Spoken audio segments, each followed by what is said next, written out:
입원 당시에 호흡기 증상은 전혀 호소하지 않았고 입원하여서 치료하던 중에 열이 나서 혹시 몰라서 저희가 음압병실로 격리를 해서 검사 결과를 기다리던 중에 양성 판정을 받았습니다. 이렇게 전혀 코로나 호흡기 증상을 호소하지 않는 그런 입원 환자의 경우에 저희가 모든 입원 환자들을 코로나 검사를 시행하여 격리시키지 않는 한은 대처할 수 있는 방법이 없습니다.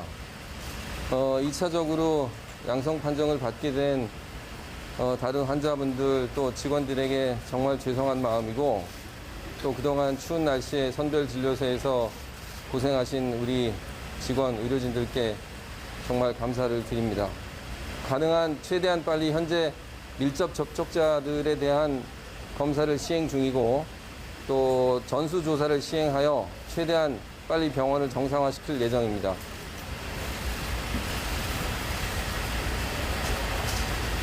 질문을 좀 받겠습니다.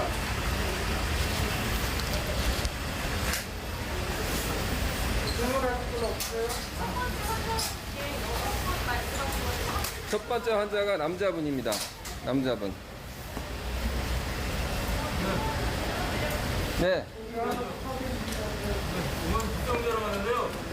지금 환자들의 보호자들의 동선이 제대로 파악이 되셨는지 환자분들은 어차피 병원 안에만 계실 것 같은데 환자 보호자분들의 동선 파악이 좀 중요해 보이시는데 지금 파악이 되셨는지 지금 현재 점점점 상황이 심각해지고 있는 상황에 저희도 맞춰서 보호자들의 면회를 전면 금지시키고 있던 상황이었습니다. 그리고 실제로 보호자가 면회된 경우는 거의 없는 상태고 꼭 필요한 경우에만 선별적으로 했기 때문에 그 동선은 크게 걱정을 안 하셔도 되고 그 병동 자체가 간호간병 병동으로 이렇게 독립되어 있는 병동이기 때문에 그런 걱정은 안 하셔도 되고 또 저희가 지금 CCTV를 통해서 모든 의심되는 구역에 대한 지금 조사를 시행하고 있고 CCTV에 찍힌 직원이나 환자분들에 대한 검사도 같이 진행하고 있습니다. 해당 합계 환자분들의 보호자분들의 동선에 대해서 걱정을 안 하셔도 된다는 네. 다음 질문 하나만 받겠습니다. 네, 아니.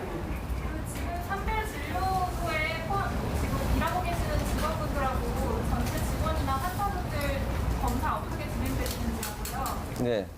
그리고 선별진료소에서는 현재 전체 직원들을 대상으로 우선 밀접 접촉이 의심되는 가능성이 높은 직원을 우선으로 해서 지금 오늘 아침부터 시작해서 아마 내일 모레까지도 계속 검사를 진행할 예정이고요.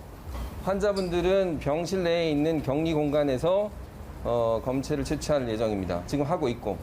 안병동이랑 이렇게 병원 내에서 지금 어느 구역이 폐쇄되는지 그런 화면 같은 거 있어요? 지금 현재는 제일 오염 병동과 비오염 병동을 구분하는 작업을 하고 있고 지금 현재 의심이 되는 병동은 2개의 병동이 있습니다. 그래서 그 병동에 대해서는 지금 건강한 환자들, 다른 지역에 있는 퇴원이 가능한 환자분들을 다 퇴원시키고 공간을 마련해서 1인실로 다 격리하고 있는 중입니다. 77세 여성 환자분 좀 여쭤보려고 그러는데요. 일요일날 3월 1일 일요일날 오시지 않았습니까? 그러면 응급실에 왔을 때 그분의 증상은 어지러움증이기 때문에 호흡기 관련 얘기를 안 하셨기 때문에 격리를 초반에 못했다고 제가 들었는데 네. 그러면 환자가 자기 증상을 가려이나 여러 가지 인후통 증상을 호소하지 않는 이상은 이 같은 상황이 반복될 수밖에 없다는 거죠. 말씀 좀 해보세요. 그게 바로 지금 현재 제일 심각한 문제입니다. 저희 병원 케이스가 저희가 안심병원을 운영하기 위해서 호흡기 환자의 동선을 분리하고 그리고 호흡기 환자들이 아닌 다른 사람들은 그 병동에 입원시키지 않는 방침으로 하고 있었습니다.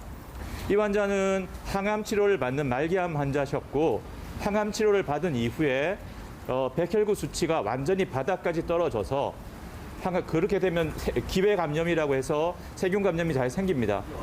항암 치료의 후유적으로 몸이 많이 약해져서 왔었기 때문에 이런 경우는 항암 환자, 혈액 종양 환자로 분류가 되게 되고 이 사람들이 왔을 때 현재 선별진료소에서 격리를 하는 기준은 호흡기 증상, 발열, 기침, 가슴 답답함, 호흡 곤란 이런 등등의 호흡기 증상이나 발열의 병력이 없으면 코로나 의심 환자로 분류가 되지 않고 있습니다.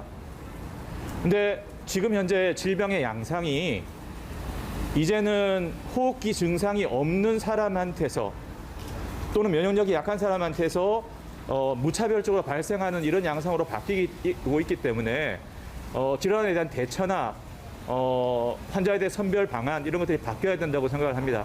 이 환자 같은 경우는 그래서 뉴트로피닉 피버라고 저희가 표현하는데 면역력이 약한 상태에서 감염이 된 걸로 생각을 하고 입원을 해서 검사를 했더니 가래와 소변에서 의심이 되는 그런 염증을 일으키는 세균이 발견이 됐고 적절한 항생제 치료를 통해서 또 면역력을 키우는 치료를 통해서 면역력이 회복이 되고 환자의 전신 상태가 좋아지고 폐 엑스레이도 약간의 호전을 보였습니다.